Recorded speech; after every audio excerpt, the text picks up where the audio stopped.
आज हम करेंगे चैप्टर 20 ऑफ बीएनएसएस। चैप्टर 20 हमें बताता है कि जो चैप्टर 19 था वो हमें प्रोसीजर बताता है trial before court of session. हम ये जो चैप्टर 20 है ये कहता है कि जो कोई भी क्रिमिनल ट्रायल होगा ना, जो जेएमएसी के पास या एसडीजेएम के पास होगा, सीनियर डिवीज़न के पास, जुडिशियल मतलब लोअर रैंक पे, उनका जो प्रोसेस है वो कैसे चलेगा। सबसे पहले जो कोई भी केस होता है या तो वो पुलिस रिपोर्ट आएगी, मतलब जिसमें एफआईआर होगी, या सेकंड आप उसमें प्राइवेट कंप्लेंट फाइल कर सकते हो। तो ये सारा प्रोसेस चैप्टर 20 में लिखा हुआ है। सबसे पहले जो इसका पार्ट है वो है कि अगर कोई केस इंस्टीट्यूट होता है, अगर जिसमें एफआईआर होती है, एफआईआर के बाद अगर चालान आता है, मतलब जो अपनी पुलिस रिपोर्ट फाइल करती है, वो सारा उसका प्रोसेस है। सबसे पहले आएगा सेक्शन 261। सो 261 हमें बताता है कंप्लायंस विद द सेक्शन 230। सबसे पहले 230 क्या कहता है? 230 ये बताता है कि जो पुलिस रिपोर्ट होगी ना, ये पहले 207 था सीआरपीसी का, कि अगर कोई भी बंदे के ऊपर एफआईआर होती है तो जब वो चालान पेश करती है तो उसकी जो सारी कॉपीज़ है, सारा जो रेलिवेंट डॉक्यूमेंट है, वो 207 ये कहता है कि ये मैंडेटरी प्रोविज़न है, आपको सारा जो डॉक्यूमेंट्स है, सारे जो प्रूफ है, आपको अक्यूज़ को देने हैं जब ट्रायल स्टार्ट होगा। तो 261 सबसे पहले तो ये कहता है कि अगर कोई भी पुलिस रिपोर्ट के ऊपर कोई केस आता है तो सबसे पहले कोर्ट को ये देखना पड़ेगा, ये एश्योर करना पड़ेगा कि भाई आपने 230 की कंप्लेंट्स की है, मतलब आपने सारे डॉक्यूमेंट अक्यूज़ को दे दिए। इसकी प्रोविज़न क्या कहता है? When in any current case institute on a police report, the accused appears or is brought before a magistrate at the commencement of the trial, the magistrate shall satisfy himself. Shall word है, मतलब उसको करना ही पड़ेगा कि ये provision की compliance हुई है या नहीं, that he has complied with the provision of section 230। ठीक है, कि उसकी 230 से सबसे पहले उसको यही देखना कि जो सेक्शन 230 उसकी कंप्लाइंस की है या नहीं की। नेक्स्ट प्रोविज़न है 262। 262 हमें बताता है when accused shall be discharge. अब क्या होगा कि सबसे पहले उसके डॉक्यूमेंट आ गए, पुलिस की रिपोर्ट आ गई, तो सबसे पहले वो कहता है कि आपने कंप्लेंट्स देख ली कि ठीक है जी, इसकी कंप्लेंट्स होगी 230 की। आपने ये देखना है उसके बाद कि भाई जो डॉक्यूमेंट आपके पास ऑन रिकॉर्ड हैं, उस डॉक्यूमेंट को देख के लगता है कि अक्यूज उस केस में आगे प्रोसीड किया जा सकता है। अगर नहीं किया जा सकता, नहीं एविडेंस है उस डॉक्यूमेंट से, लगता है कि ये जो केस है बिल्कुल ज़ीरो है, ये उसके अगेंस्ट नहीं बनता, तो आप उसको डिस्चार्ज कर सकते हो। डिस्चार्ज आप कब करोगे? चार्ज लगने से पहले। ये 262 कहता है। कहता द अक्यूज में प्रेफर है, मतलब ये नहीं है कि हमेशा करे, उसकी डिस्क्रिप्शन है, वो करना चाहे तो may prefer an application for discharge within a period of 60 day from the date of supply of copies of document under section 230। I think ये सीआरपीसी में ऐसी प्रोविजन नहीं थी, कि लिमिटेशन नहीं था आपको कब जो एप्लीकेशन फाइल करनी है। अब यहाँ पर बीएनएस में 60 डेज़ में ये कहता है कि अगर आपको लगता है इसमें कोई प्रूफ नहीं है तो अक्यूज की साइड से एक एप्लीकेशन लगाएंगे डिस्चार्ज की। वो डिस्चार्ज की एप्लीकेशन जो है विद इन 60 डेज़ आपको फाइल करनी पड़ेगी। लिमिटेशन है उसकी 60 दिन की। वो 60 दिन कब से काउंट होंगे? जब आपको डॉक्यूमेंट्स दे दिए, ठीक है, from the date of supply of copies of document, जब से जो है 60 दिन गिने जाएंगे। सब सेक्शन 2 क्या कहता है?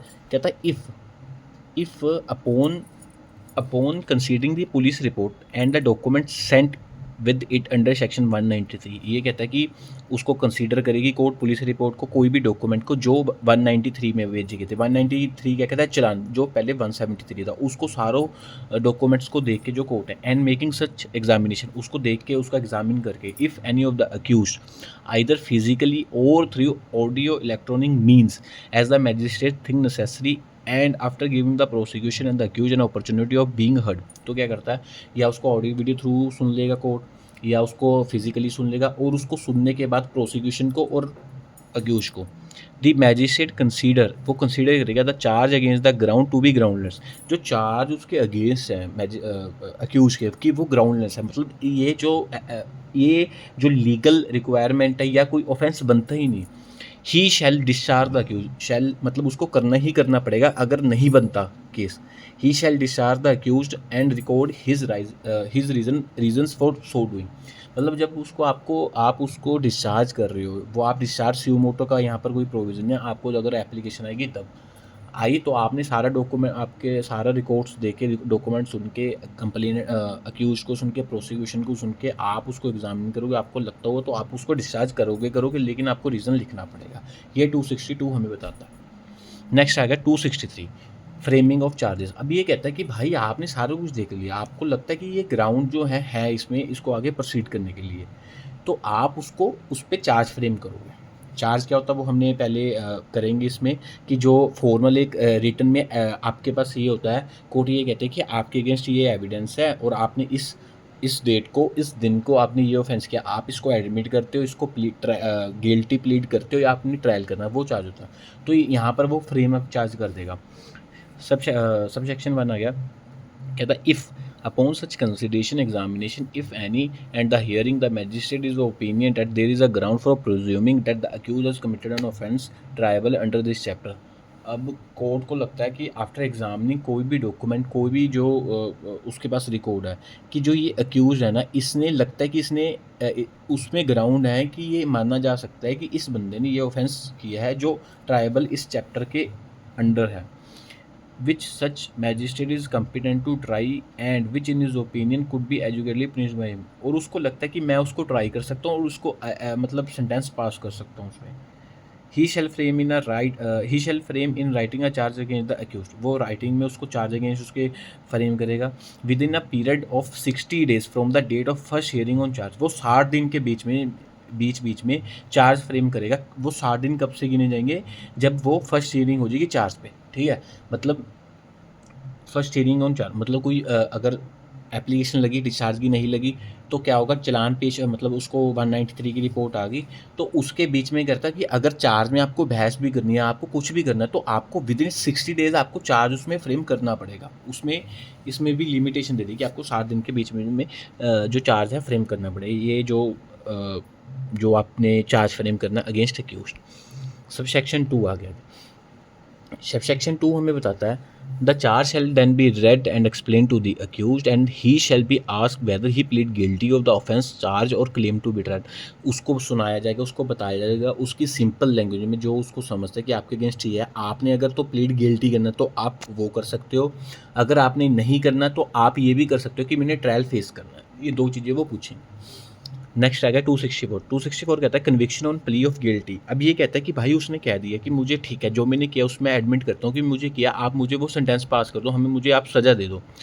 तो कहता है if the accuse plead guilty, उसने गिल्टी प्लीड कर लिया कि हाँ ये मैंने ऑफेंस किया, द मैजिस्ट्रेट शेल, वो उसको फिर शेल वर्ड आ गया कि उसको shall record the plea and may in his description convict him there. तो वो उसको सबसे पहले उसकी प्लीड है, जो गिल्टी उसने प्लीड किया, उसको आप रिटर्न करोगे और आपकी डिस्क्रिप्शन आप उसको जो है पनिश करोगे या नहीं करोगे, वो डिस्क्रिप्शन है, मतलब लिखोगे आप राइटिंग में जरूर। नेक्स्ट आ गया हमारा 265। अब ये कहता है कि एविडेंस प्रोसिक्यूशन। अब अक्यूज के अगेंस्ट चार्ज फ्रेम हो गया, वो अक्यूज ये कहता है कि मैंने प्लीड गिल्टी नहीं करना, मैंने आगे ट्रायल प्रोसीड करना। तो वो क्या करेगी कोर्ट, एविडेंस आगे जो नेक्स्ट डेट लगाएगी कि आप प्रोसिक्यूशन हुई, आप विटनेस लेके आओ। If the accuse refuse to plead और डज नॉट प्लीड और क्लेम टू बी ट्राइड और the magistrate does not convict the accuse under section 264। अगर मैजिस्ट्रेट उसको 264 में प्लीड कन्विक्ट नहीं करता, वो प्लीड गिल्टी नहीं करता, तो the magistrate shall fix a date for the commission examination of witness. वो जो पहले मैंने बता दिया कि वो अगर नहीं करता तो वो डेट डाल देगा, कोई भी केस होगा वो उसको अर्जन कर देगा कि आप इस दिन को जो है एविडेंस लेके आना, प्रोसिक्यूशन को कह देगा।